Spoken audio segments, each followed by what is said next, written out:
The Grade Cricketer is a Twitter stream. It's about playing cricket at the grade level. Boys! Get a few today, did you? To be honest with you, I hate grade cricket. I went into to play for a team called the name escaped me. Obviously, sharing's always a big issue, for young kids coming into a senior cricket team. I think it was like a wit sleeve. A bit of advice to the player. That's all I want. I refer to the great cricketer here and I'll say, this'll do a little bit early. Hello and welcome to the Grade Cricketer podcast. On today's show, we're talking how good is this guy Ashwin? How good is he?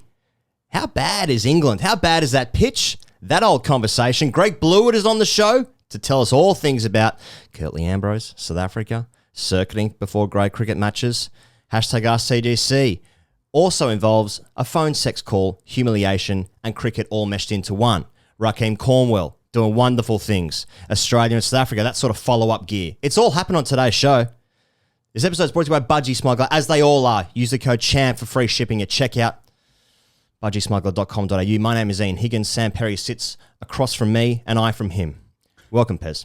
Hey, thanks for welcoming me. Can I just start by saying cricket can be good when Australia isn't playing? Yeah. That's the lesson from this week. I've learned something this week, man. I have. Yeah. You have, clearly, too. That's why you said it. Yeah. That's why you communicated We have that. a hive mind. It's been really refreshing to cover India and England and then look at the other cricket going on. Right. Excuse me. Jesus Christ. I was getting emotional. Choking up. Fucking hell, man. Out of our own arses. They just off spin. It's just Rahkeem off. Just on these spin. ones. Yeah, it's a doorknobs. Well, you're talking about Ashwin. Oh, yeah, him See as well. these ones, yeah, just That's like more of a that. flick. Pez, I don't know if you caught this early in the week, but this week, ex-Inter Milan, Lazio, Juventus, and AC Milan striker Christian Vieri claimed that he would have been the best batsman in the world, comparing his style to Chris Gayle. Okay, mate. What do you want to do with that? When I heard this quote, he goes, or read this quote. Yeah. Remember where you were? No, but Wasn't like it 9/11. reminded me of like I loved it because it reminded me of that phenomenon, that particularly Australian phenomenon of craving attention from America. Yeah. You know, when it's like, oh, Jordan Silks turned up on the highlights of ESPN for a catch or something. Like, it's in the American highlights. Yeah. Oh, we love America. America's our dad. Yeah. We love that. ESPN top 10 plays of the day. But this is the gear that I want. Christian Vieri, famous for being signed into Milan, stepping gear. up at the press conference Good saying gear. his sporting hero was Alan Border. Yeah. You know, that's the sort of gear I'm into. But in relation to this quote, he goes like, you know, there's this genre of elite athletes from other sports thinking they could make it in cricket or in any other sports, and it does tend to grind the gears. And I'll speak on behalf of grade cricketers, but of grade cricketers, you slave away for 2 years, 5 years, 10 years. You got these coats in other sports going, yeah, I could have made it in cricket. It's like, you know, Nick Rewalt. Lovely high arm action. Yeah. But can you do it on a flat surface for Dandenong 2s? Yeah. You know, at 35 degrees. Now, the answer is probably yes, you can. Yeah. And you could have. Sporting success is just a genetic lottery. It's got just a nothing genetic to do lottery. with skill or desire. No. I worked hard, did you? So when Christian Vieri, who was a striker for Inter Milan, Juventus, AC Milan, Lazio, Yeah. Marconi earlier on, when he says he could have been the best batsman in the world, well, he's probably right. I know. He's good because he's thick. I had the same sort of dichotomy of thoughts in that, like, he's got a quote here. It says, I'm on YouTube a lot watching cricket. My wife says, what are you watching? What is this? 3 hours a day watching games from 1984 and 1986? And she is going, what is wrong with you? Why aren't you normal? One of the great questions that we all face. Why aren't we normal?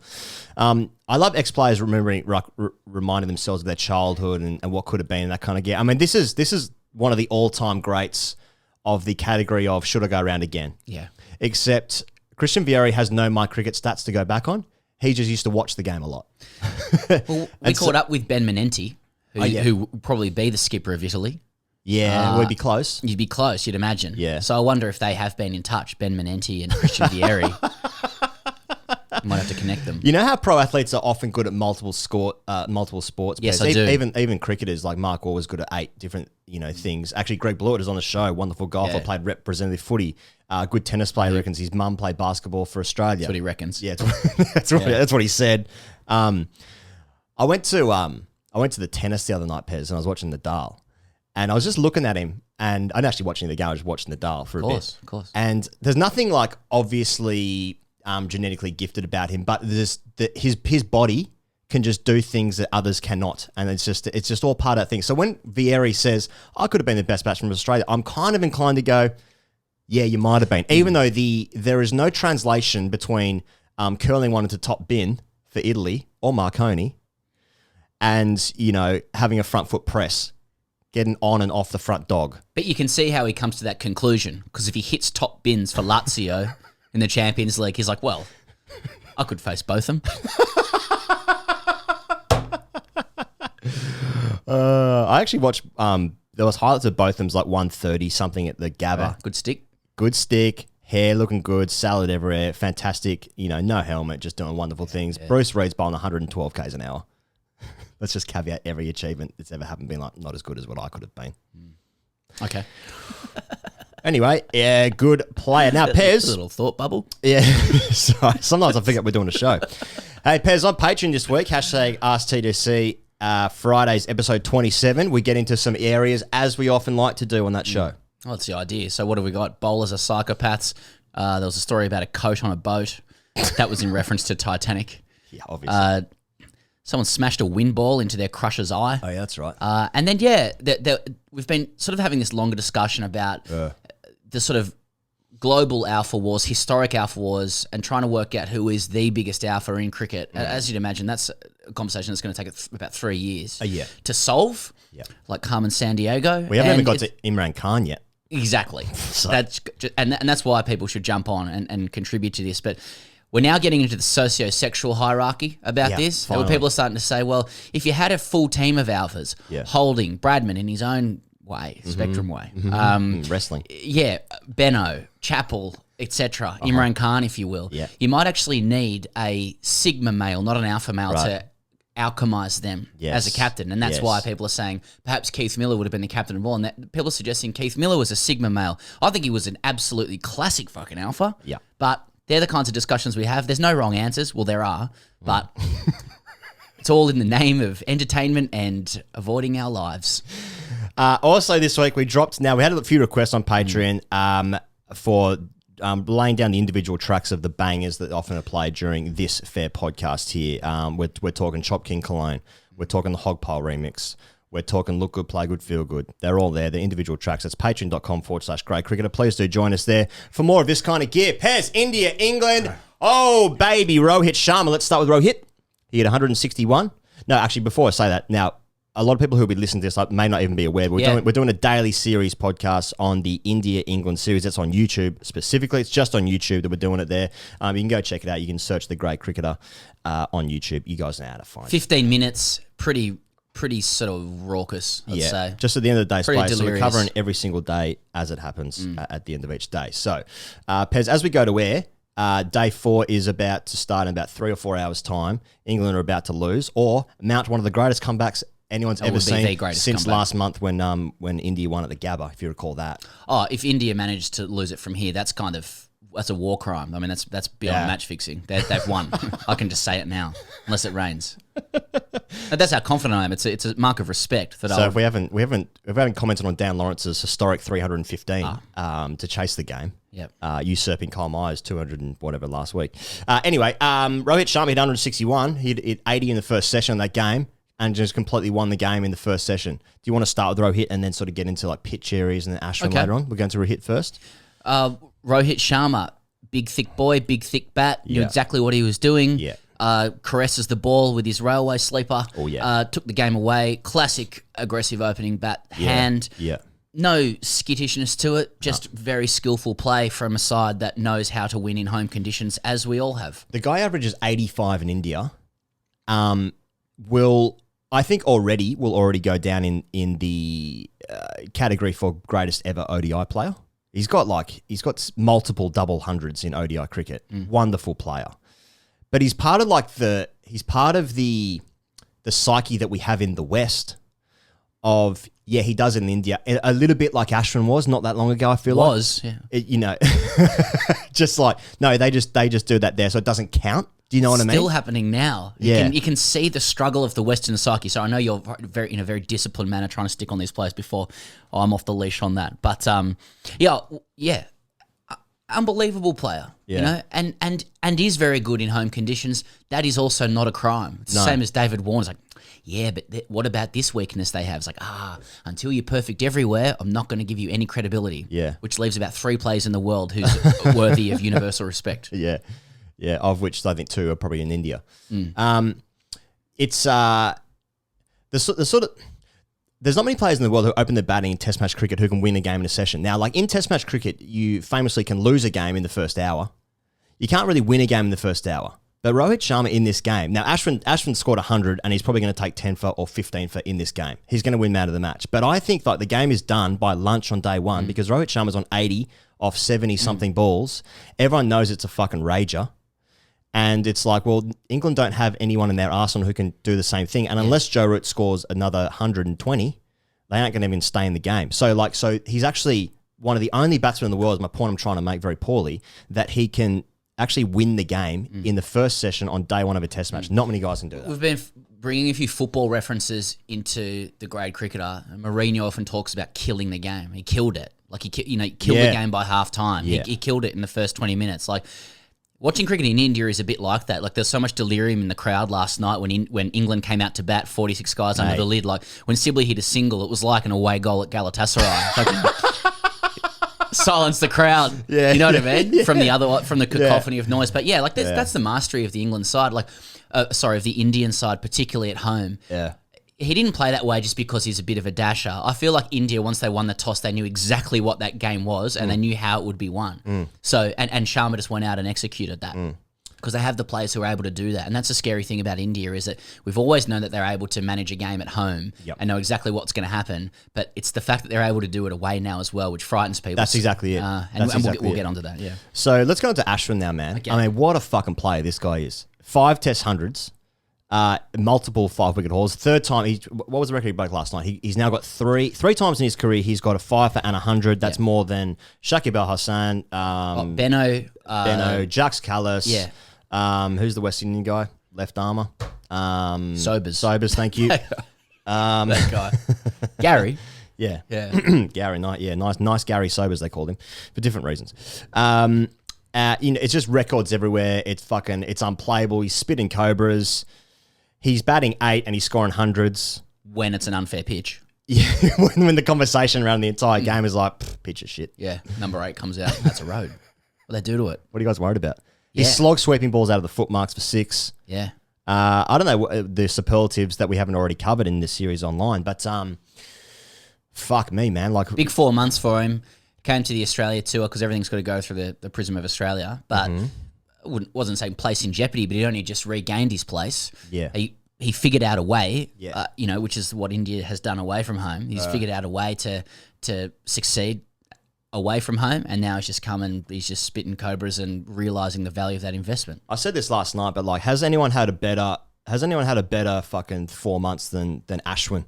Like, just even his wife's getting involved online, just hammering Tim Payne. That kind of It's a holistic approach because he's not only succeeding on the field as one of the best players on the planet, you have to, like, in terms of the ability to impact games, any conditions, any opposition, he's now making social and economic impacts. I mean, socially speaking, his wife's come on and absolutely hammered Tim Payne and everybody else. Fantastic areas. He's also commencing the movement to legitimise the man cat or the run out. He's taken on Ricky Ponting there. We've said Asian century before; it's becoming a cliche. Yeah. But Ashwin's leading it. He's leading it. And all that the Anglosphere has is Tim Payne questioning whether or not he's a dickhead. And I did note James Anderson sort of does something similarly on Tailenders podcasts, though in a lot more dignified manner. But essentially, the message is the same. But so all we can say is, in response to Ashwin dominating with bat and ball, is like, yeah, but what's he like as a bloke? Do his teammates like him? That's all we want to know. That's all we care about here. Since when has that mattered? Look at fucking DJ Bradman. Yeah. Not many people liked him famously. Hell of a stick though. Hell of a stick. He's getting to the areas really now. Good bat. He's going to go past 400 Test wickets in this series. He only needs like 8 or 9 wickets. That's probably going to happen today. as we go to air. Go past, probably going to beat Nathan Lyon to 400 Test wickets. I mean, it's fucking amazing. The trajectory of the bowling is like, I'm trying to figure out why it's so effective. Why is spin so effective? Why is their being Indian spin so effective in India when you're like, now we've said before, Jack Leach is a perfectly fine serviceable bowler. It's fine, but it's like it's got the Anglo arc to it. It's like he's spinning up to it. I'm looking at Axar Patel, who's got the longest limbs I've ever seen. He's got a leg bowling. Yeah. Like he bowls with a leg on his shoulder. Yeah. It's limbs. There is limbs for days everywhere. The trajectory is a washing machine of limbs. It's literally, I don't know. It's literally bowls down into the wicket. And Ashwin is the same thing. Ashwin's a fucking unit. Fuck his shoulders. Axar Patel would bowl spin about as quick as you and I would steam in. Like bowl him in. Seriously. Yeah. Mate, this is the Western psyche stuff we're talking about. You're like, why does it work? Why does the angles work? It's the asymmetry of it. You know, muscular Christianity, notions of beauty are all about symmetry. It's all about everything being in sync. Yeah. Nathan Lyon is beautiful and symmetrical, but it means you can get a hold of the rhythm of it. That's so funny you say that. Sorry to interject. I know you're on a wave. You'll do it anyway. But I'll do it anyway. And I want to talk about something else. Now, yesterday something happened to me. Get this right. No, I was watching that. The commentators were talking about like they're watching Leach in the warm-up before this game, and they were watching him work his back hip through at the same time as his shoulder. So like the rhythm of that was at the same time. It was all syncopation. It was all in sync. Not to be confused with the in boy sync. band. Yeah, that's right. Bye. That's right. So to your point, exactly. It's all fluid. It's all motion. It's all sports science. It's all video. It's all let's sit down, at the SCG lecture theatre with some videos on. So here's a pie chart. That's right, and everything's in sync and biomechanically correct. Like sort of. This is my read on what's happened with England-India this game, right? Please. India's gone down 1-0 in the series, just as they did in Australia, against Adelaide. Chennai, they were on the beach, whatever, recovering from their historic win, their century-defining win. Yes. Their century commit, the start of the revolution. That's right. And so they're down 1-0. People are starting to talk a little bit. Well, hang on, is this real? And what do? They send in the Bunsons. Sharma got his thick runs with his thick bat. Yeah. Ashwin spat cobras. Yeah. Hyenas under the lid. Yeah. Laughing, delirium. Kohli, angry beard vectors. Yep. You're batting with guys under the lid until you die. That's right. It's a blueprint that served them well, and will continue to serve them well for approximately a century. Now, minimum. All England could do with the Western psyche is laugh wryly at it. Yeah. WRY. Explain what you mean by that. Well, I mean when Dan Lawrence is out there in his first innings and a ball misbehaves off the wicket, and he just gives it the old side smirk laugh, as in like, oh, that's this. What am I supposed to do with this? This isn't right. Yeah. And it's like, no, there is a way to play that. There is a way. We just don't acknowledge it. And what's happening now, with great respect to Ben Foakes, is that England and Western psyche broadly are consoling themselves with the idea that he would have been the world's best wicketkeeper in 1997 because everything's neat and symmetrical. He's got symmetrical gloves, he's got neat hands and a wonderful face. And that's all well and good for the late 90s. But wicketkeeping is the realm of Rishabh Pant now. Wicketkeeping is bombs. Wicketkeeping is taking hangers, being symbols a little bit because you're too destructive with the bat. There's a silent revolution going on. Ben Stokes can do nothing to India. Ben Stokes' chests and his pipes, his multiple chests. His multiple chests, yes. It can't save you in India. Only hands, wrists, and fingers will do. Asymmetric movements is what wins, and we don't know what to do with our muscular Christian background. There's no doubt about it that Ben Foakes, to me, and I've been saying this for a while, is basically a laser disc in 1997. You think this is going to be the thing that will take you forward, but meanwhile, India is the microchip that Bill Gates has put in people's brains. Exactly. Ben Foakes is... I've been saying this for ages. Exactly. Ben Foakes is a calm, assured, sensible 42 not out that has no impact on the game. And we like it because it gives us some sort of sense of safety. Yeah, that's right. That's a very sensible innings.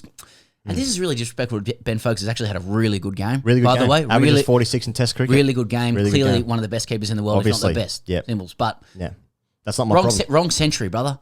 Time to move on.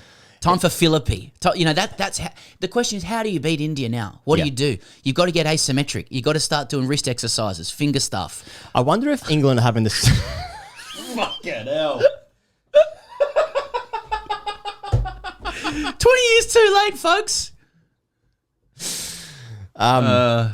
Good player. I wonder if England are having the same existential crisis that we are having on the back of what happened here in Australia, where I wonder if like the rest of the world's looking at that being like, oh, what a great result for India. No. That's the tsunami warning that a wave is coming. This is fucking game over. It's China tariffs on wine. This is Stalingrad. Well, hang on. We're a piece of gum on the boot. Yes. Of India. That's right. And the way Australia is actually currently conducting itself as a global cricket citizen would reflect that at the moment. Whatever you want, Dada. Anything you want, Dada. Anything at all.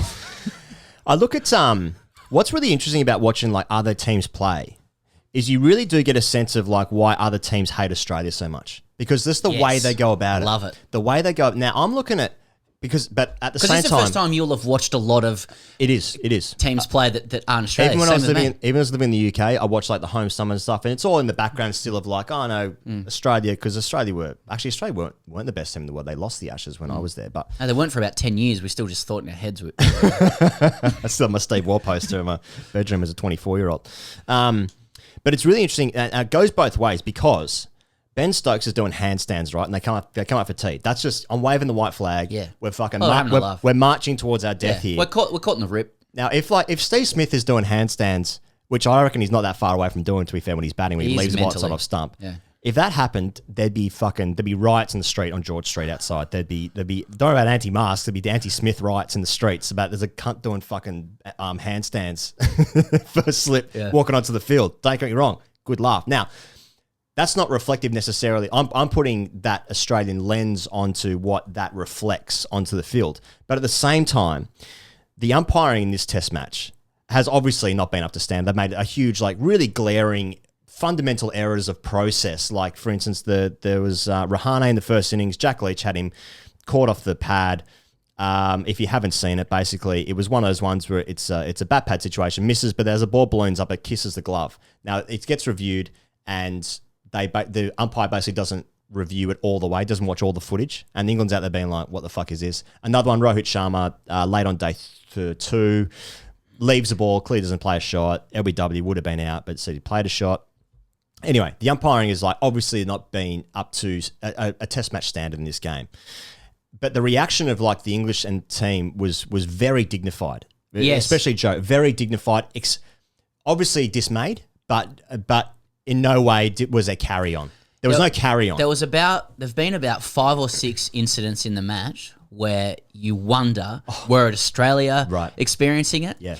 You know, that we could be at the point where there is diplomatic tension between both nations. Yeah. Know? But there just seems to be fewer social flashpoints. There's no social flashpoints. That's it. They just play. They just laugh a bit more. Yeah. They just accept when things don't go well, and that's why they've lost. That's why they're fucking weak. Exactly. And they'll never win There's shit. the head growing out of my shoulder again. Michael Clark's like, right. Shit. What happened? As I'm describing about like, you know, just the sort of the, not even genteel, just the polite nature of the way to go about things and to accept things, whatever. I've just got every fucking 4th grade captain in my head. Exactly. These guys are fucking shit. Exactly. Doing your fucking handstands. Walking in Australia. Playing fucking tiddlywinks. Well, there goes the YouTube CPM.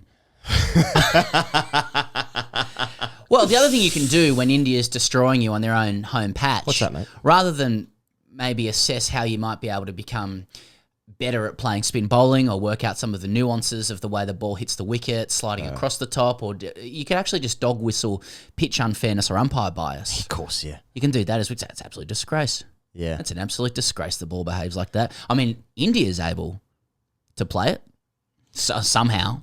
But, you know, as Jonathan Liu put it, you know, the question is it morally acceptable for an Indian venue and an Indian ground staff to produce an Indian-style pitch for an India home game? Well, that's actually a good point when you think about it. When you think about it. Is that acceptable? You're saying India a lot there. Makes you think, doesn't it? Makes you think. Makes you think. Do you think, Pez, because I'm not really that fascinated in going into like the Twitter realms of like having a massive argument about the pitch and the Twitter battle between Vaughan and Warne and whatever. But I wonder if like both things can be true in this instance, that like, okay, I thought when I was watching day 1 and day 2 of this test match in Chennai that the pitch was shit. And I think that can also be true at the same time as like, it's not unfair. I think that the notion that a pitch can be unfair is just ridiculous, like, because literally both teams have to play in it. So there's that. But I think at the same, when I was watching this, I thought this pitch was going to be so much worse because day one, it was like going through the top. It wasn't ragging from foot marks. It was going through the top of the surface. And so and I thought it was just going to deteriorate into fast basically. And it hasn't. It hasn't done that. But can both things be true? That the pitch was a little bit, it was spinning too much, but now you're getting into maybe I don't think anyone's saying semantics. it's a world-class pitch. Right. I think it's just when the conversation just starts to tip over into the notion that it's shit because it's not what we're used to. Yeah, that's I think ridiculous. you can that's ridiculous. Yeah. understand a pitch zoomed out in the global context. So I think pitches like that have a place in the context of all pitches all over the world. Yeah. I think an Indian ragger is part of Yeah. the world of pitches that exist. Yeah. If every pitch was like that in cricket, the sport would be worse for it. Yeah. But it's the pace of the declaration of unfairness and the fact that many people aren't willing to examine that perhaps it feels shit because we haven't oriented our skills to work on that pitch, and I take your point. I don't think anyone's saying it's a 10 out of 10 pitch or a 5 out of 5 pitch. It's just when it just tips over into it's just shit because it's not what I'm used to. Yeah. Do you want to? Should we just quickly preview the third test, which starts next Wednesday? Right. Next Wednesday week. I'm excited for this one, man, because it's in Ahmedabad. They haven't played there in 6 years. It's New stadium, isn't it? The match is at their Motera Stadium, world's largest cricket stadium, 110,000 people just capacity. Getting better. Yeah, 110,000 capacity. So it's overtaken the MCG now for the largest cricket stadium in the world. Another symbol. And they're only selling 50% capacity of tickets because of COVID. So there's only going to be 55,000 people there. Fucking hell. Which is more than any other ground in the UK, definitely, and most football grounds, I'm sure. It's a day-night test. Oh my God. But it is a day-night test. Now I don't know There's about be a lot going on. Oh mate, there's fucking. I was thinking before we were watching the end of the day's play last night when England had to go into the last 40 minutes or an hour or whatever it was, and it's that is the most fun you can have in cricket, where your role in the day is done. You don't play any more roles in the game. The pitch is ragging. There's men around the bat. There's LBWs. The batsmen don't know which way it's spinning. I mean, I've never played in front of a crowd, but there's a crowd going on. Rishabh Pant's laughing and appealing at the same time. That's so much fun. And that's going to be happening for the next 5 days of this test match. But now it's pink ball, Broad Anderson, So, maybe. yeah. I mean, they only usually play one of them now. But, that should Well, it's interesting. even it up for England a little bit. Yeah, What's yeah. India going to produce? Is it going to be another Bunsen? Mate, That'd be funny. Do you have any sort of inkling here where so Australia can still make the World Test Championship final if this series finishes 2-2? There's a day and night test. You would have to say that going into the series, England would have been this is our best chance to win a game. They obviously played fantastically well in the first test in Chennai. They did.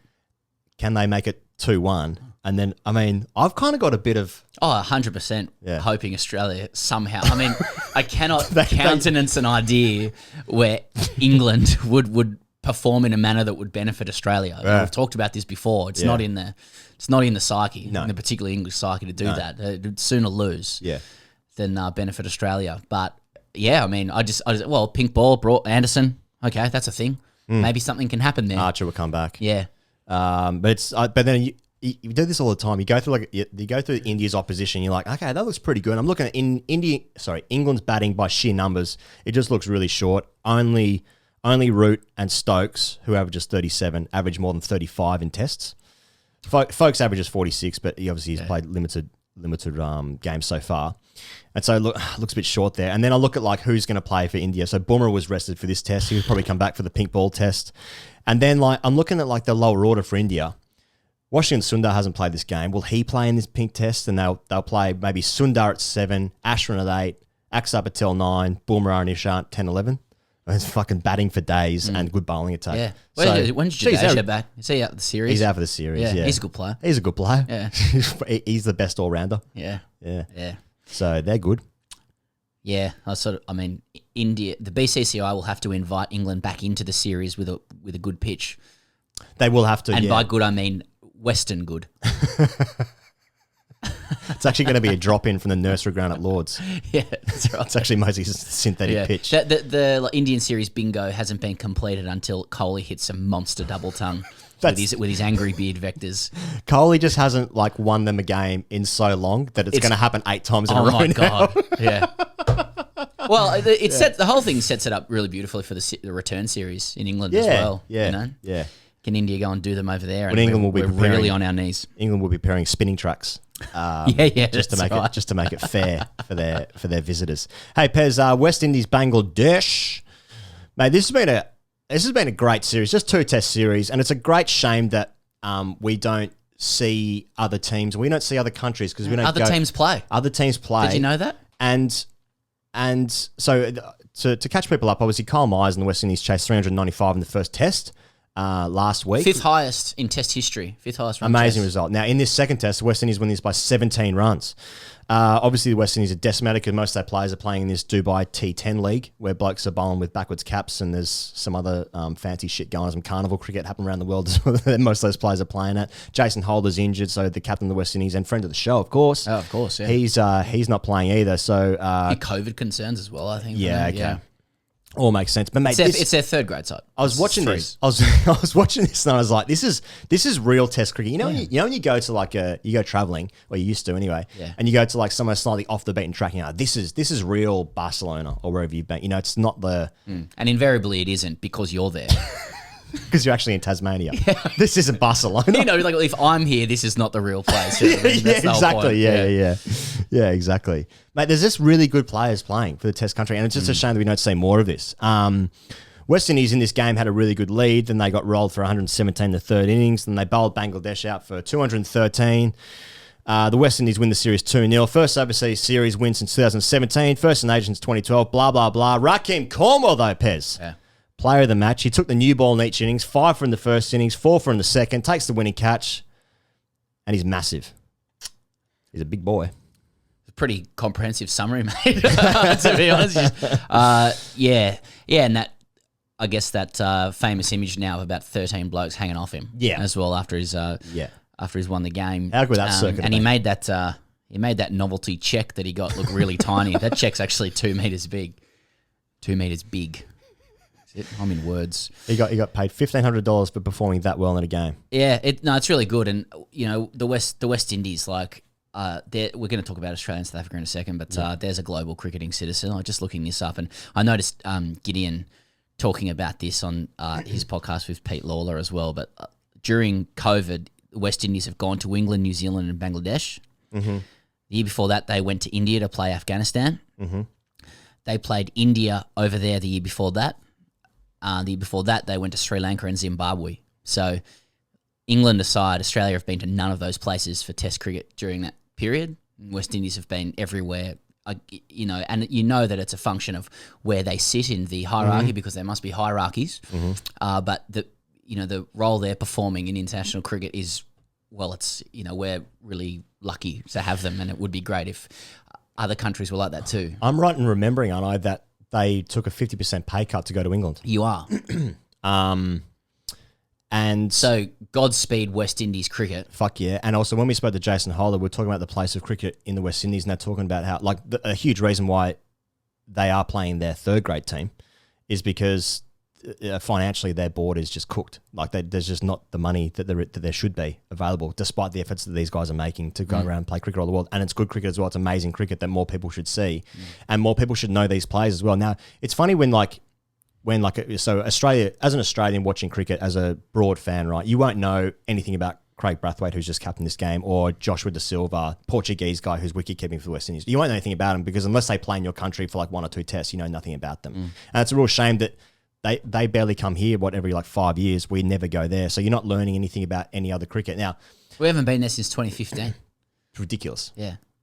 It's ridiculous. I mean, do you want to, we should follow up then about, South Africa and Cricket Australia relations. So we picked this up, we talked about this for the last couple of weeks in a very light sense. I mean, last week I said, if the guys took medical advice that it's not right to go to South Africa, then you probably have to take that on face value. And since then, there's been, I think just after we published, there was a huge article coming out from Neil Manthorpe, who'd been briefed by South African Cricket Administration around, how upset they were about the way relations had proceeded when it came to Australia going over to South Africa. The insinuation was that Australia set, an infinite number of hoops that were almost designed not to be able to be jumped through. And when they were like, here's another this one. Yeah.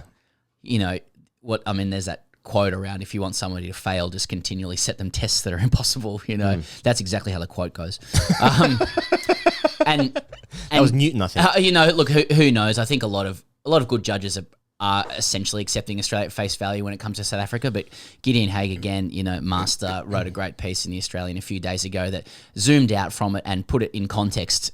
The main point being that Australia's standing as a global cricketing citizen is greatly diminished by not doing things like this. Jonathan Liew said that it almost feels like Australia will just play whomever they want, whenever they want. There doesn't seem to be as strong an obligation to helping out other nations. And when there's so much great cricket going on at the moment, not grade cricket, although there is a lot of that too, that's on TV now. It stands out that Australia is not playing. I know it's for specific circumstances at the moment, but there is a broader pattern of Australia only playing whoever they want. I think that's right, mate. It's and when you look at how much cricket is being played, and you said this last week, the back catalogue of like tests that need to be caught up, and Australia have now finished their test calendar until the Ashes. What the fuck is that? Yeah, and when they go how to is India that possible? In 2022, they won't have played an away series for 3 years or something like that. Again, extenuating circumstances, but it adds up a little bit when you start to look at countries that haven't played, people we haven't seen for a long time, and those that we do play and how often we play them. Does it say something about our attitudes as a country or our cricket administration's attitudes around, what the priorities are? It's just a question, and I think it's a fair question. I agree. And I wonder if this is actually saying something about where this is all going. I don't want to get into a big conversation about like, will Test cricket be played in 5 years' time? But it is these questions will be answered in the broader context of time when it goes on. It's like, they stopped actually playing Test cricket because there was just no money in it, or whatever the reasons are. But it seems explicitly that like, unless there's good money in it for us, we ain't going. Like there's nothing in this for us. Like just playing a bit of money so you guys get your broadcast. Like that's what it feels like, right? Yeah, I guess so. That's what it definitely has a bad optic to it. It's a bad optic. It's a bad optic. Hey, Pez, speaking of optics, just a really quick one before we go to speak to Greg Blewett. Now that's a good optic. Pat Cummins was announced as the New South Wales captain in a team that Steve Smith is playing in and available to be captain. Steve Smith in the game against Victoria. It was a one-day game. Pat Cummins captain for the first time. Steve Smith scored 127. Of course, he didn't got man of the match. Don't know if you saw the quote after the game. He said, upon reflecting upon Cummins' performance as captain, he said, pretty easy day. Yeah. Love it. Love that. Yeah, it's funny, isn't it? It's an endorsement, though. I'm not sure people have really picked that up. Well, I was going to say, I love this idea that states are making endorsements for Test captain. And New South Wales, which is the heartbeat of Australian cricket, and when New South Wales cricket is Australia's going to roll. That's right. New South Wales have opted for Cummins over Smith. So they're firm, and we did have friend of the show, Ed Cowan, on say that he believes, and he's on board, Cricket New South Wales, saying he thinks Cummins should be the next Test captain. Yeah. Cummins made 49, took 3 for 30 odd, run out, looked good. Of course he did. That was fine. Yeah. I suppose it was interesting. Ollie Davies debuted as well, hit 50 off 3 balls. Yeah. I think it's all pointing towards Cummins being next captain. It seems like that's the move. That's the movement. But there are always figures in Australian cricket who are, may have different views, but they don't express it publicly. So yeah, sure. Yeah. Hey Pez, we spoke to Greg Blewett, and of course, who do we do it for? Well, Pez, we do it for the fans, but mainly we do it for Ponting Wines and Ricky Ponting himself, who may or may not be aware that we are doing that.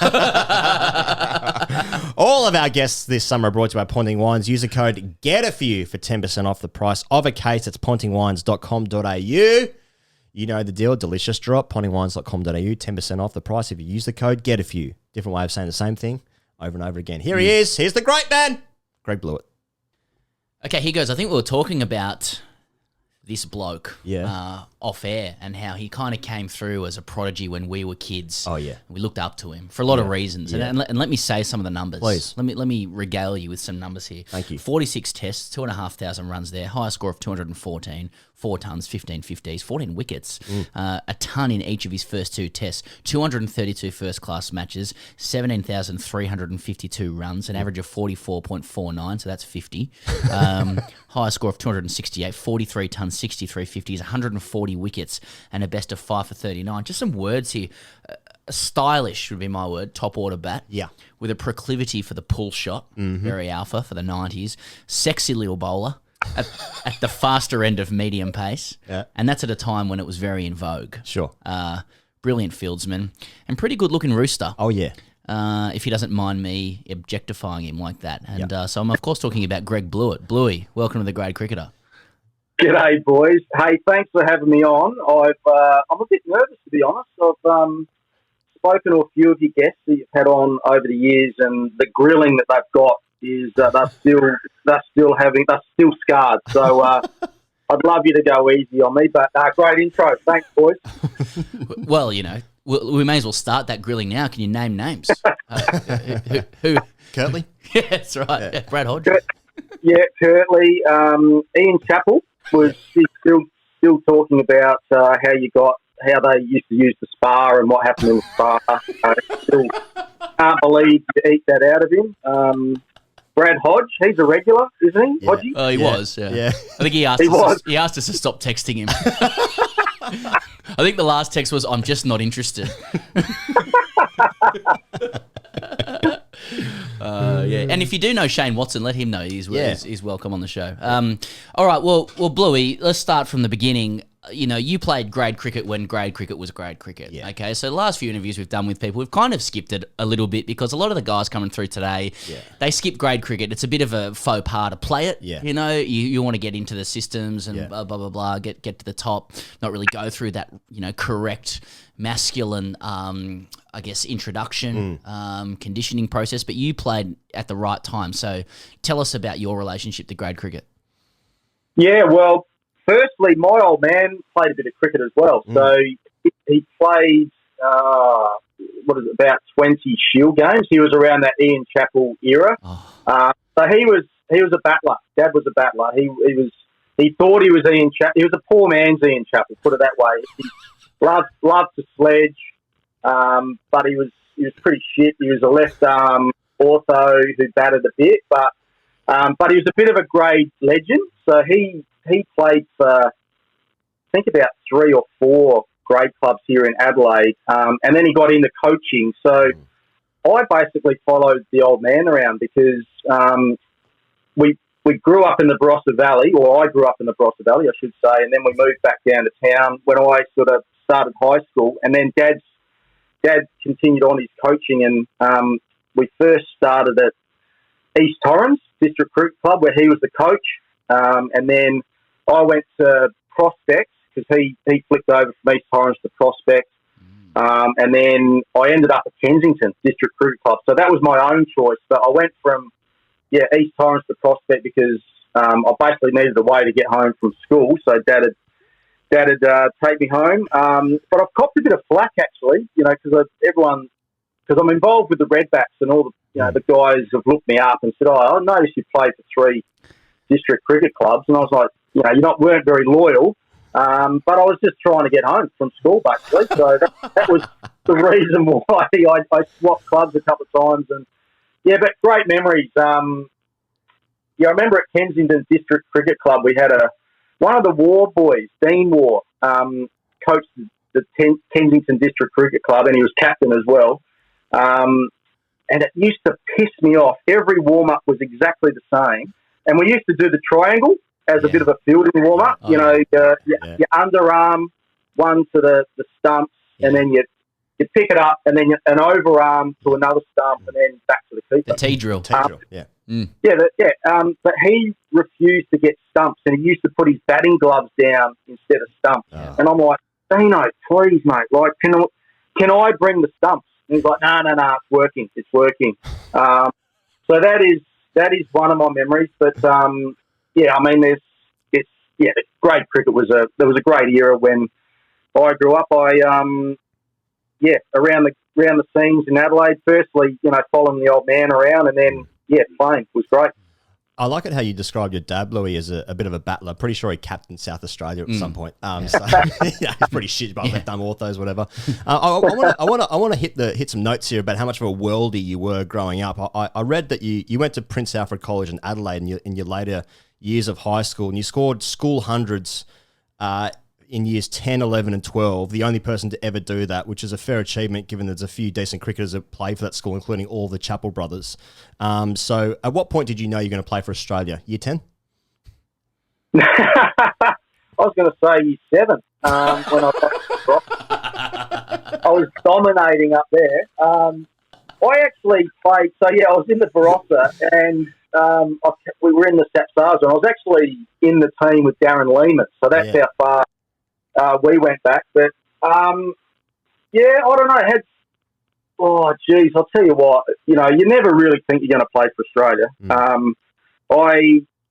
I went through the system, actually, through the SACA, under 15s, under 17s, under 19s. And then, actually, when I got picked for Australia, I still didn't think I was going to play. So it all happened pretty quickly. Like, what does a junior team look like with Greg Blewett and Darren Lehman in the lineup? I mean, did anyone else get a go? Darren Lehman was. He was named Buff back then because his head was huge. Like he was, what were we? We were 12 or 13 and his head was massive. So that's how we got the name Buff because he had a Buff head. 12-year-olds calling him Buff. Yeah. Good. I can see that. And we were called the Barossa and Light. So, Buff had come in. It was the same as when we played cricket for South Australia. I'd sort of go in there and do the hard work, take the shine off the ball, and then get out to 30, and then Buff would just come. He'd just cash in, and just ruin it for everyone else, really. So it was the same thing, all the way through. I mean, I've read many times, I've heard the anecdotes as well. You're an amazing golfer as well, but I didn't realise you played rep footy as well in South Australia growing up as a kid. And any other sports you're amazing at? I actually was all right at athletics as well. I won, so I did little athletics, and at the end of that, there was an Australian championship, and somehow I won the gold medal for triple jump. Can you believe? That was my guess. Yeah, triple jump. I was going to say, triple jump. And that was the last time I ever did athletics because they made us train about five nights a week leading up to the championships, and I missed a bit of cricket, missed a bit of footy, so that was it. Yeah. So, but I was like everyone else. I reckon I played a bit of basketball, played tennis. My mum played basketball for Australia. Can you believe as well? So here we go. Yeah, we were a bit of the genetics are quite good. Yeah, it's in the bloodline. The genetics are quite good. Yeah, it's like the wars. Bluey, forgive me for sort of calling this out, but you mentioned Ian Chappell earlier, and when we talked to him about his experience playing grade cricket and then even Test cricket, he was talking about secretly taking photos of guys in the sheds.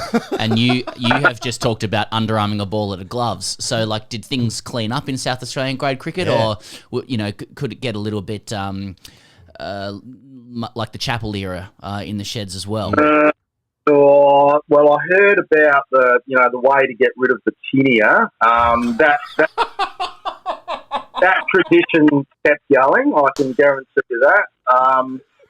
Our big thing for our club was if you were late for a game, that was an automatic carton. So I've got a bit of a story there. I don't know whether you guys know. Not one of my proudest moments, but I was going to ask you about it. Well, you've actually said a few things already that have caused off a question. I was going to frame it in kind of like sympathetic terms. You've had a moment, like you said, that's probably not very proud, where you've clearly had a bit of a circuit the night before, and thankfully for the public, it's been spotted by officers, put it that way, and you've had to make your own way to the ground. And turns out you're still a pretty good stick when you hit him when you're twice the limit. Well, that's the thing. So I'm going to do a bit of name dropping here. I was actually out with Dennis Lilly and Jeff Thompson. Okay, worth it. So they got hold of me, and that's about all I can remember was they got hold of you with them. But anyway, so long story short, I was running late the next morning, and got pulled over by a police officer, and things didn't go very well. But I ended up getting to the ground. I was about 2 hours late, so I had to bat a little bit lower, and I I had to buy a carton on the way because I was late. So I had to do that. But it was a Saturday-Sunday game, so I ended up making about 70, and I reckon I got 4 for the next day. But at the end of the season, what we call our Bradman medal, which is our grade trophy, so that was the biggest. Apparently, I wasn't at the night, but apparently it was the biggest raw for the night was when Kensington versus West Torrens, round 15, such and such 1 vote, such and such 2 votes, and everyone was waiting, and it was G. Blewett 3 votes, and I got a standing ovation. So not one of my prouder moments, but I got the boys over the line, so it wasn't all bad. You did. Or Dean Wall was captaining. There's still a piece on this hung over from the is that an apt word for it, from the BBC in 2002, and Dean Wall batted with you. You sort of got the team over the line, and he said, you know, although he was twice the limit, I've seen him bat worse.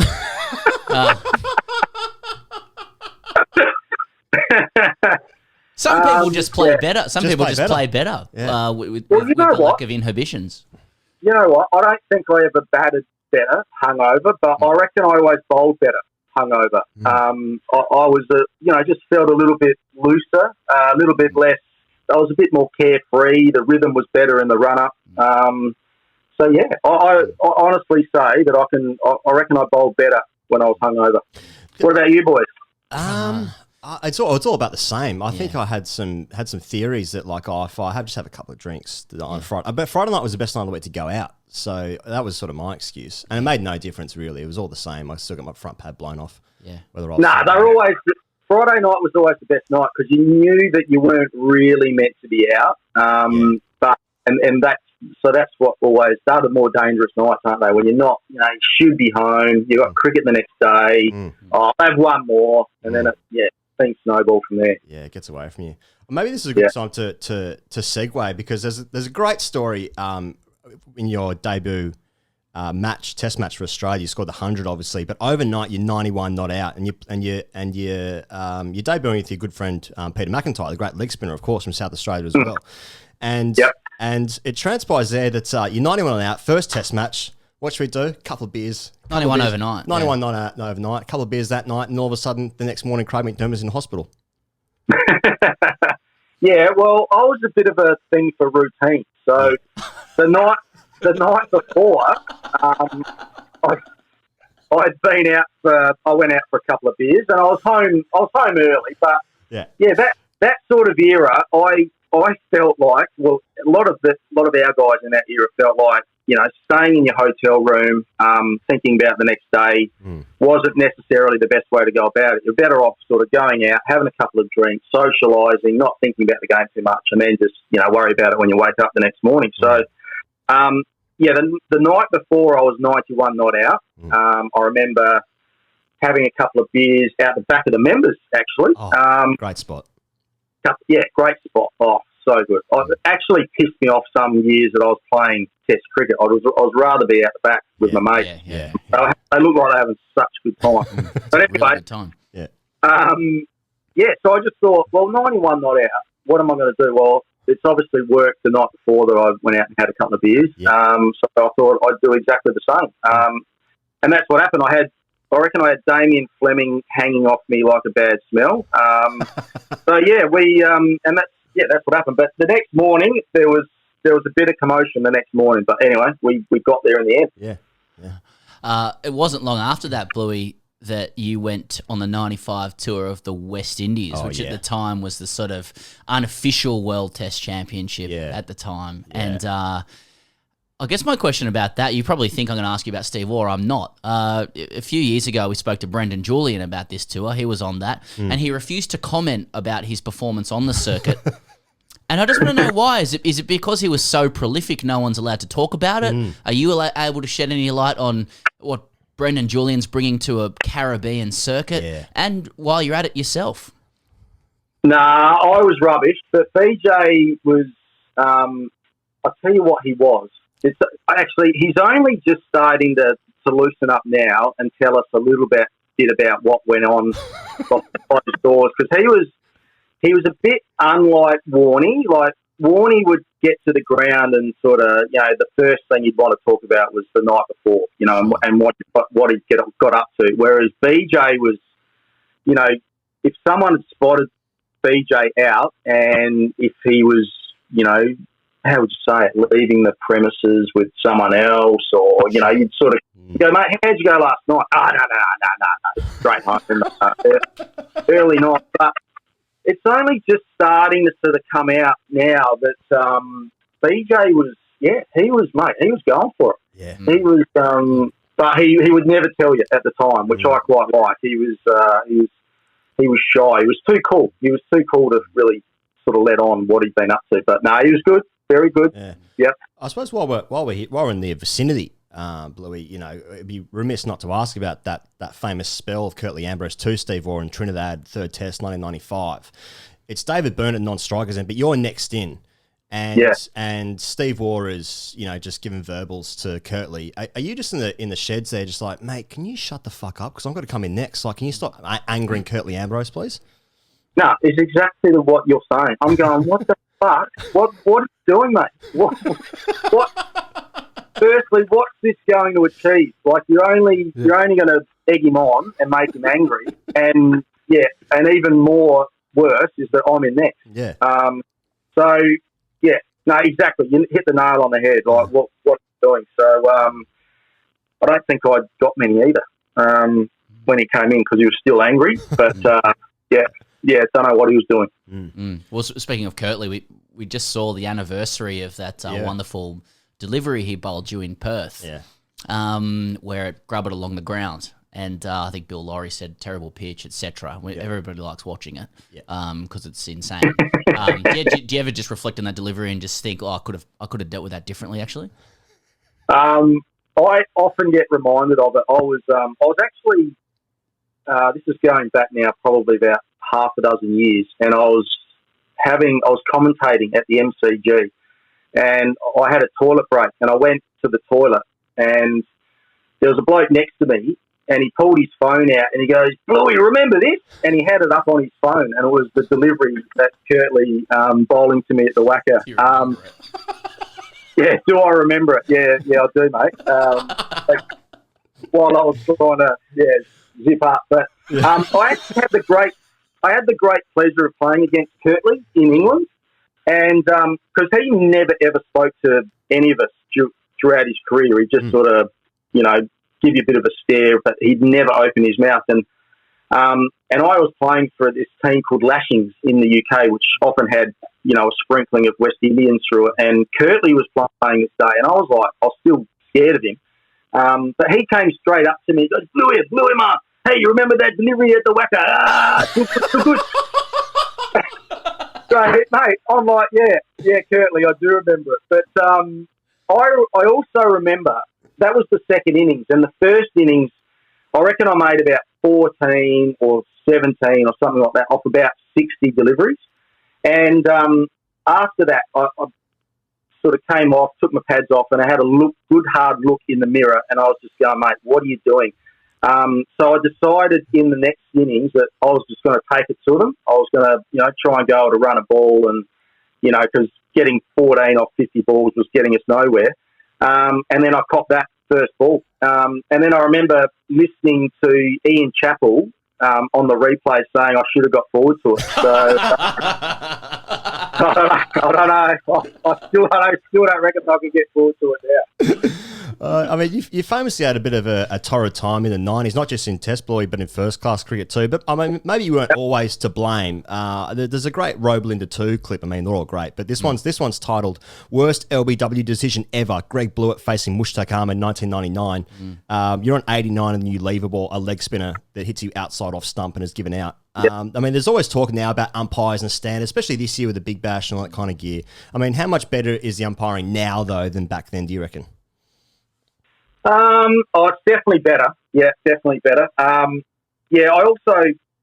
remember that decision so vividly. I'm not one of these guys that reflects on my career too much. But I made a couple of 99s, but also, remember that 89 that I made up the Gabba because, I reckon Michael Slater made a big score, 150 or 170 or something like that. But I felt like I had it under control.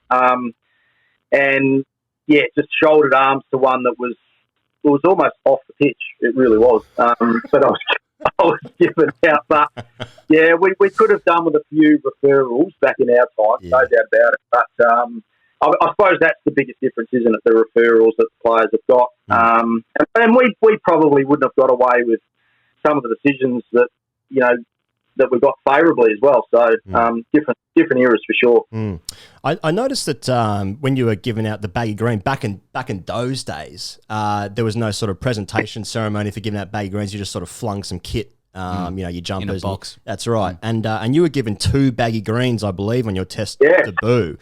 So which one of those is the one that you wear around the house and to the shops and stuff? Well, often I just wear the one that I've never used before, or I never played in. I often just walk around the house, and that's the only thing I've got on. And the boys, I've got 2 boys, 4 and 6, and they sort of often look at me going, "What is that on your hat?" What's that on your head, I should say. But that's great research. That is great research. So yeah, I think it was a mistake because Peter McIntyre, who you said debuted with me, he only got 1 baggy green, but I got 2.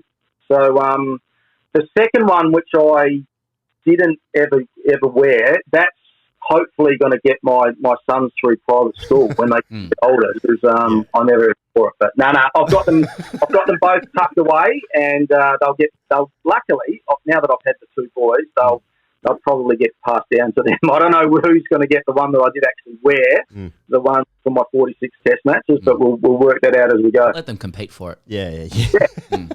Yeah, I've heard some other guys in the past auctioning off their baggy greens under the guise it's their only one. But you know, everyone does things.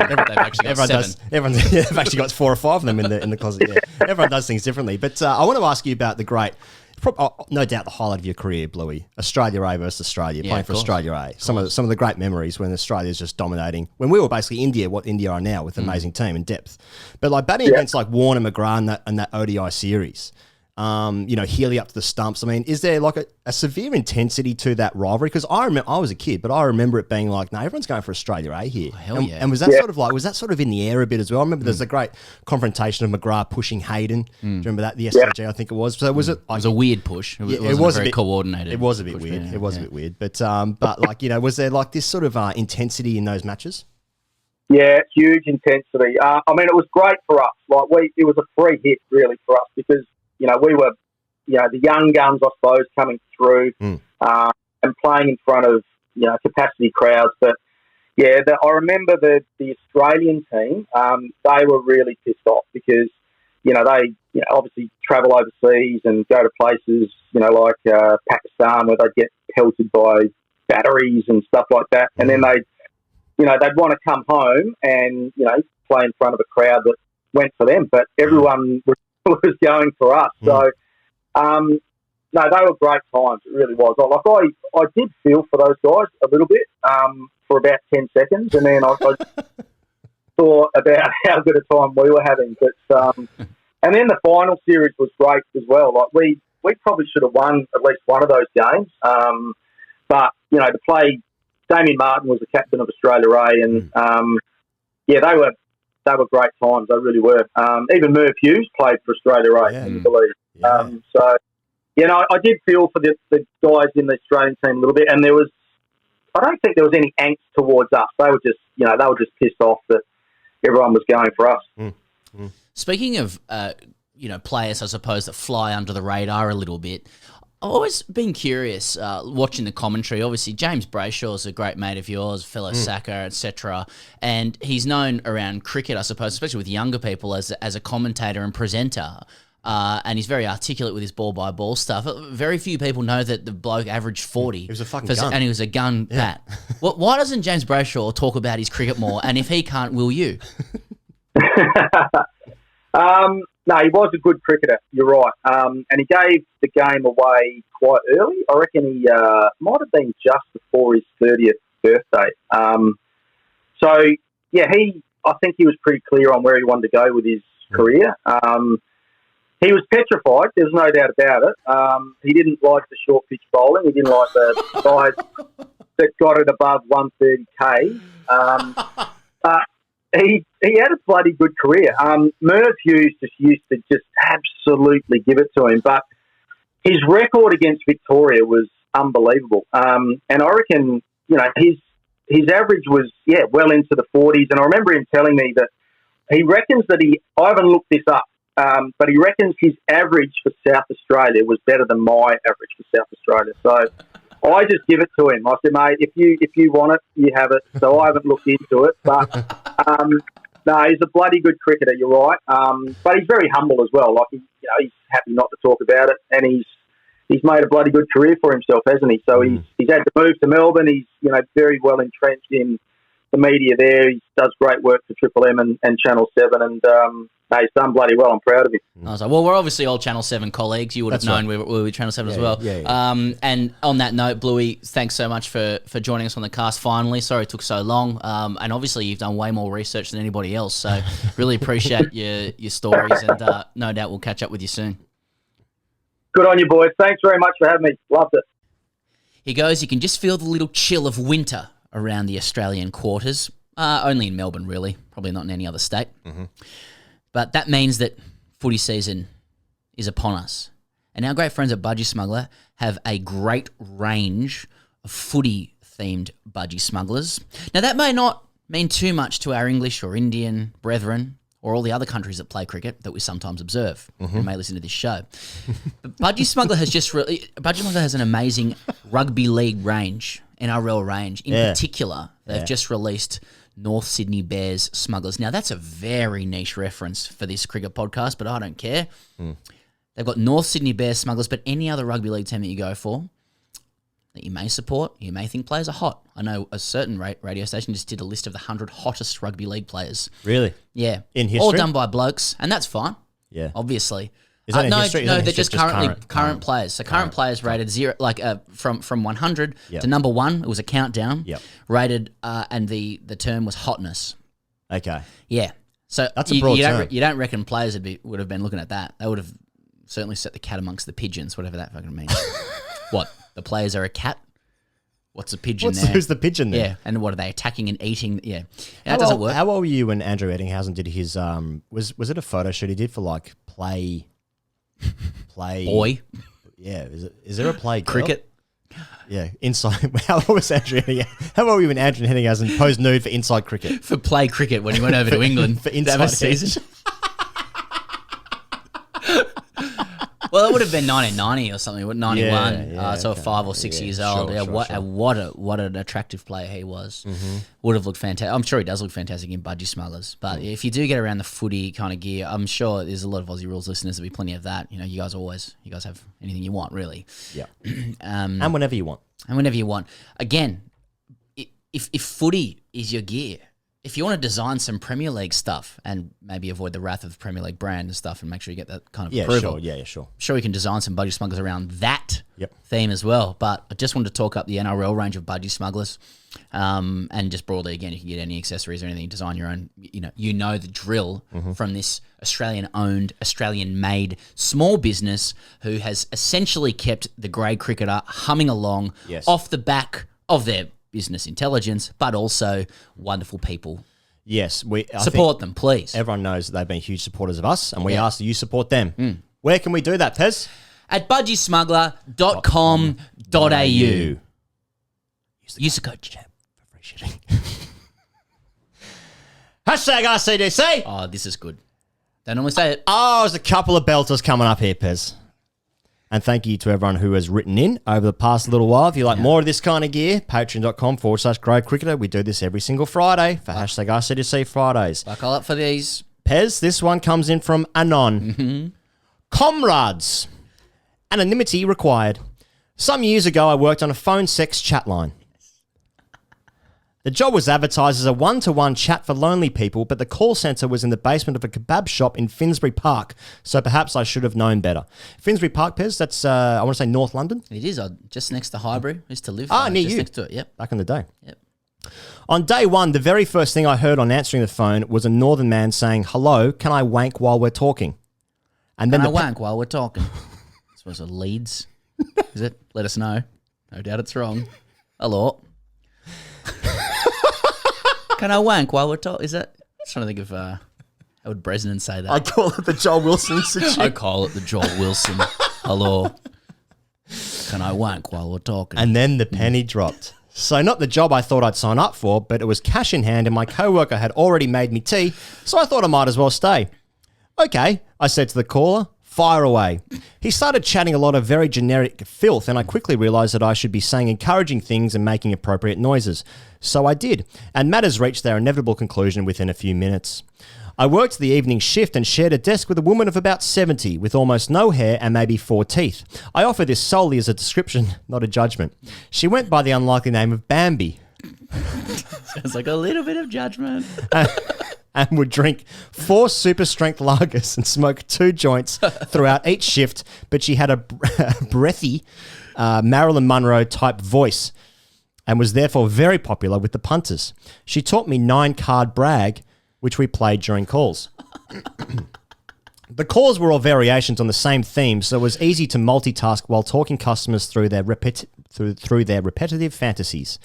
Bambi had a regular client who would stay on the phone for ages. We got extra money for keeping callers on the line for a long time, so we all envied her this bloke. One evening, Bambi was off, so I fielded her regular phone call. The caller was exceptionally well-spoken and very polite. When I explained that Bambi wasn't there, he asked if I'd mind stepping in because his wife was at her Italian conversation class and this was his only chance to call. I agreed and immediately he began a 10-minute monologue of the most richly detailed and inventive account of his humiliation at the hands of his cricket team. It involved him playing a game where everything was going wrong. He dropped catches and ran teammates out or failed to save a boundary. And after each mistake, he would be shouted at while having some kind of cricket accoutrement shoved up his bum by the umpire.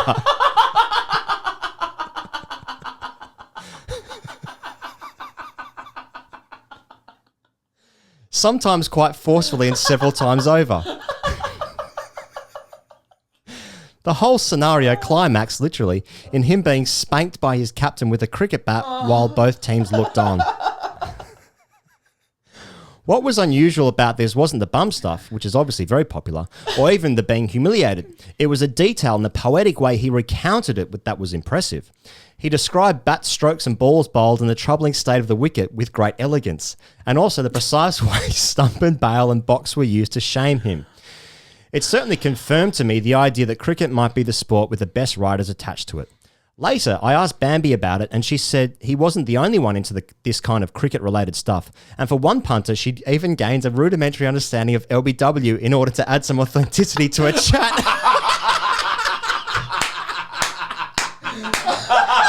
What does that sound like? Yeah, but did it hit him outside the line?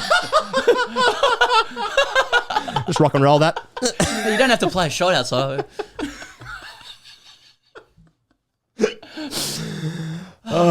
So my questions are these. Is it just English men who seek to sexualise the humiliation cricket heaps upon them? Or does it also exist throughout other cricket-playing nations? Is it just cricket, or are other sports also used for this purpose? Obviously, I expect you to answer for all men of every age, class and nationality. And not relevant, but I'm genuinely curious. Why do people write and ask you whether they've played grade cricket? Surely they should know. I was in a performance of Les Mis at Hornsey Town Hall in 2011, but I've never written to Judi Dench asking if this makes me an actor. Oh, well, thank you. Thank you, That's Anon. up there. That's really good. That's up there, Anon. Just the double-pronged nature of the idea of somebody, and hey, no kink shaming. We don't do that on the show. Hey, We don't do no that on kink the show. shaming, all right? If all the pain of grade cricket at least gave you sexual satisfaction, then fucking all power to you, I suppose. Yeah. Right? But the idea of that happening and also somebody explaining it with a massive erection. Talking to somebody who's playing cards. Yeah. Going along with it. Yeah. It's pretty good. Yeah. I don't know 4 if lagers and a couple of joints. I don't know if it's an English thing only. Again, my own experience with that was at a cricket presentation night in England, and the club president berating the players, and the player got "Spank me, daddy." I guess it puts another lens on that. Yeah. Is it English people only? Like the lazy interpretation is that England were quite humiliated in the 90s. And so ergo, they may project that onto their sexual proclivities. So enjoy humiliation. Do you enjoy sex the way you enjoy cricket and vice versa? Is there a parallel there? We were talking about this yesterday, he goes. Like, just watching England just caught in the slipstream of Ravi Ashwin and Virat Kohli, and they were just putting guys at short cover or one in that little box area or whatever. Yeah. I thought that's just trying to appear funky, but they've got no idea what's going on. I always thought about those captains who lacked imagination in the field. The best they could do to stop the sort of flow of runs was to put in a short cover. Yeah. I always just thought, it's just a real meat and three veg kind of guy. Who enjoyed section the missionary position exclusively. Yeah, that kind of gear. I don't know if a game, we've spoken about this many times, maybe off air only, but like, is there another sport, game, hobby, pastime that fucks with your brain this much? The anxiety it causes, all of the shame, all of those sorts of things, even involving in this question here. I'm not sure there is. I think that the sheer time that the game goes has to like fuck with your brain, that it melts over you in some capacity. I'm not sure another sport exists, another pastime exists. But if you can get some sexual fantasy out of it, fill your boots. Then fill your boots, indeed. All right. Last one here. You guys would say? Yeah. This is from Clifford Flax. The subject is Steve Biddulph, etc. Dear Pesley Snipes and Woody Higginson, Boysies! My 8-year-old, firstborn and only son is midway through his inaugural season of Master Blasters junior cricket. He bowls right-arm beach balls from a standing start and says holding the bat correctly pains his hyper-flexible wrists. He neither hates cricket nor harbours any ambition to be particularly good at it. He plays purely for the joy of being outside with his friends and trying something new. Playing cricket causes him no emotional pain. It's deeply disappointing. The thing is, he's a good-looking rooster thanks to his smoke show of a mother, and he has a decent chance of achieving rig, hair and teeth-based selection to the upper grades in the coming years. On that basis alone, I feel duty-bound to help him hone his craft. It will come as no surprise to you or your listeners that doing so has been profoundly traumatic for us both. If I try to correct his form/action, or even in the most infinitesimally tiny way, he recoils from my touch and goes spectral. And who can blame him? It's a true case of the blind leading the blind. I was famous in my junior cricketing days for bowling 25 ball overs and batted around the lower order, hard 11. The greatest contribution I ever made to a cricket team was when I, in accordance with the Machiavellian Team Alpha's instructions, went down after being hit on a thigh pad by a ball which didn't really hurt to waste enough time to secure a meaningless draw. Cuck. Fuck. Cuck. So aggressive on the page, yeah. I once publicly and vociferously tore shreds off my old man for never playing cricket with me after getting out for yet another humiliating duck. Needless to say, but saying it is my version of cutting, I was crying uncontrollably in front of all my friends, brackets teammates. The poor guy worked himself half to death for our family and no doubt moved heaven and earth to be able to come to my game only to watch me bring shame upon the family name. As I type the vinegar strokes of this self-flagellatory confession, I feel a strong urge to come completely clean. I have no real interest in helping my son improve his game a lot. I just need him to be good enough to play against, but still be worse than me. With him as my opponent, I can, at least for a short window of time, finally be the intimidating fast bowler and prodigal run scorer my dad could never celebrate. By spending numerous agonising and mutually unenjoyable hours training him in the garage, I mean to show father what it is truly to love a son. Hang on. My question is this. What would you rather have your son tell his therapist? 1, my dad never played cricket with me. Or 2, on Sundays my dad would drag me into his garage, which he decked out a la Marnus Labuschagne's reimagining of Abu Ghraib, and taped up golf balls at my young thighs with a sling-powered wanger, leaving me with naught but a broomstick to protect my fragile physical and emotional self. Is there a middle ground? Curtly Ambrose. Fucking hell, man. There's a bit going on in this. I love it. Dad stuff, I guess. Can I take on here? Mate, yeah, please. I think he's got to do... Look, I want to the question about what he'd rather have his son tell his therapist. Right. 1 is just, my dad never played cricket with me. 2 is the Labuschagne Abu Ghraib gear. Yeah. One will be cheaper, Yeah. right? That'll be cheaper experience for your son or whoever's paying for it, whomever's paying for it.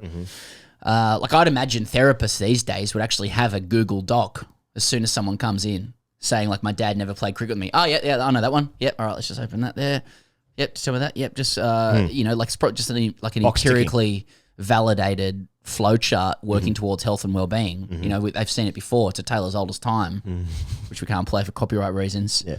That'll be in the Diagnostic and Statistical Manual of Mental Disorders. All right? A well-trodden path, cheap therapy. Okay, it will take a few years, but it'll be a pretty well-trodden path, right? 2, the Labuschagne Abu Ghraib problem. That'll be the subject of conferences around the world for a while. TED Talks and stuff. Someone comes in and makes a disclosure, well, not a disclosure in the formal sense, but someone comes in and says, my dad treated me the way Marnus Labuschagne used to deck out his garage like Abu Ghraib. Yeah. That's going to cause a therapist a few problems, as in that's going to take a while to unpack. Yeah. You know, can you imagine going around to like, you know, Parisian psychology conferences where they're discussing the sort of strangest afflictions that people have, and some Australian standing up there, like a psychiatrist standing up and go, well, okay, this is the Labuschagne Abu Ghraib issue that a couple of kids are starting to present with. Or a couple of adults. Before. Now, let me first explain the phenomenon of Marnus Labuschagne. Yeah. Okay, now when we say Abu Sort of Ghraib... average 35 in Shield cricket, then he's sort of gotten, He presented his garage as though it was a wonderful fantasy wonderland, you know, for people to play cricket. We actually discovered later it was more of a torture chamber, a site of torture like Abu Ghraib. I just think that would be a funny thing to sit down and piece together. So I'd say if the cheaper, more efficient therapy would be just to not play with him, but the funnier one would be the Abu Ghraib stuff. Maybe try golf. Golf's a good game. Get lots of goes at hitting the ball. Episode 147 in the can. Thank you very much to Greg Blewett for joining the show. Blue boy. Thank you out there to all the boys and girls for tuning in. See you guys on YouTube every single day during the India-England series, of course. #RCDSC Fridays at patreon.com/Grade Cricketer. And we'll be back on this fair show next week.